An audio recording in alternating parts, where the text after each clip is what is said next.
Hello and welcome to State of the Union. I'm Stefan Grobe in Brussels. The European elections are over, and the horse trading over future alliances, coalitions and top positions has begun. In meetings, and more meetings, the winners and losers of the verdict of the voters started to get themselves ready for the next 5 years of legislative battles. I'll come back to that in a minute. But first, it was a week of intense diplomatic activity for Ukraine. President Volodymyr Zelensky traveled to the country's recovery conference in Berlin, the G7 summit in Italy and a global peace summit in Switzerland. He appealed for short-term help in repairing Ukraine's electricity network, long-term investment in its energy system, and he renewed his calls for more help in repelling missile attacks by Russia. Thanking German lawmakers at the Bundestag for their continuing support, a defiant Zelensky made clear what he thinks about compromise with Moscow, and that is next to nothing. Росія повинна пройти і через прибирання руїн за собою повинна заплатити за всю шкоду, яка була завдана цією агресією і нашій країні, і нашим людям. Він був вичерпаний рівно тоді, коли Путін почав спалювати наші міста. Європою цю ходу зневаги до життя і націй. On a European level, support for Ukraine seems to be assured as the European elections ushered in the same majority of centrist parties. At the same time, voters also strengthened the far right, as expected, especially in France. Marine Le Pen's National Rally Party scored spectacular gains and moved closer to the gates of power in Paris. This political earthquake let President Emmanuel Macron call for snap elections in just a few weeks. Some observers believe this to be a high-stake gamble, but Macron called upon moderate forces to unite against extremes on the right and on the left. Je suis convaincu que des sociodémocrates, des radicaux, des écologistes, des démocrates chrétiens, des gaullistes et plus largement que beaucoup de nos compatriotes et de responsables politiques qui ne se reconnaissent pas dans la fièvre extrémiste peuvent travailler avec ces dirigeants et bâtir un projet nouveau. Let's discuss this week's events now with Jacob Kierkegaard, Senior Fellow at the German Marshall Fund and the Peterson Institute for International Economics. Welcome to the program. My pleasure. Glad to be here. So, the center held in the European elections and their parties keep a solid majority. What can we expect now? Will it be business as usual? I think it would be quite close to business as usual, actually. I think, for instance, that the process of selecting the next leadership team, I mean, the presidencies of the Commission, Council, High Representative, etc., I think that will go quite quickly.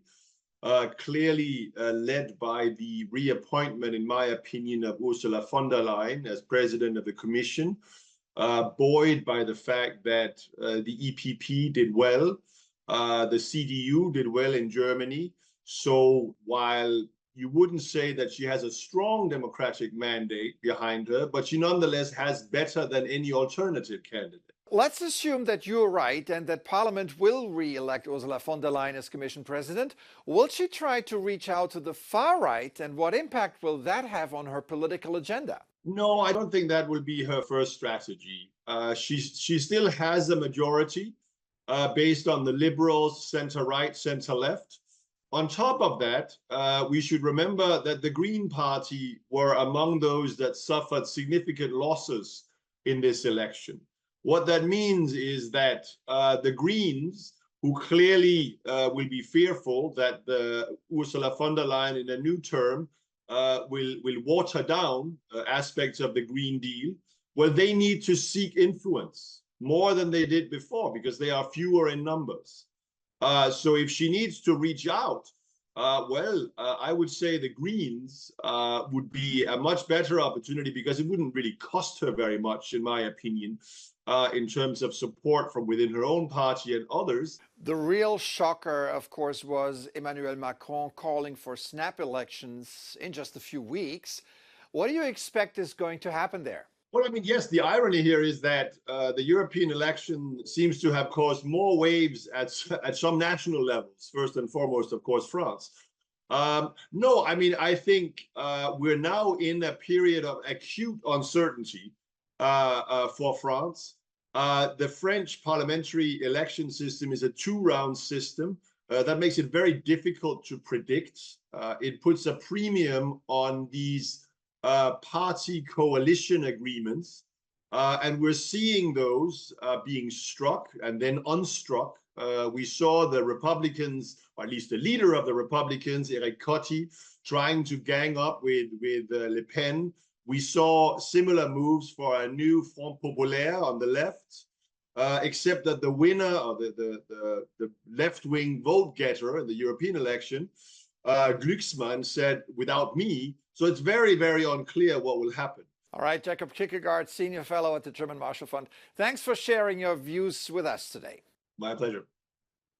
One of the worrying features of politics recently has been physical violence against politicians. But in France, the authorities are also worried about violent incidents during the Paris Olympics that will start in 6 weeks. That's why special police units organized the drill together with colleagues from Spain. Mock assailants staged an attack where they took hostages and barricaded up.